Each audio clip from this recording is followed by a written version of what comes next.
Hello दोस्तों, आप कैसे हैं? उम्मीद करता हूँ कि खुदा के फजल से आप ठीक होंगे। मेरा दोस्त ये फलाई इदारे में काम करता है।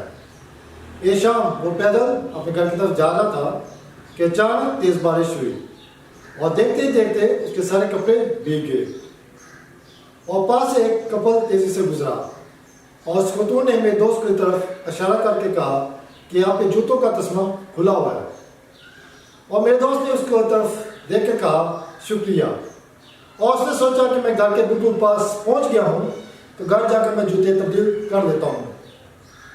और उस खतून ने सामने आकर खड़ी हो गई और झुककर उसके जूतों का तस्मा बांध दिया और बांध कर वो चली गई। दोस्तों, यीशु मसीह ने भी अपने शागिर्दों को यह बात समझाने की कोशिश की कि खुदा की बादशाही का असूल दूसरे की ज़रूरियात को देखना और फिर उसको पूरा करना है। जिस तरह उस खतून ने एक अजनबी शख्स की बिला झिझक पहले उसकी ज़रूरत को देखा और फिर उसकी ज़रूरत को पूरा किया। खुदावंद हम सबको भी ये तौफीक बख्शे कि जब हम अपने इर्द गिर्द किसी की ज़रूरियात को देखते हैं फिर उसको पूरा करने में भी उसकी मदद और रहनुमाई करें।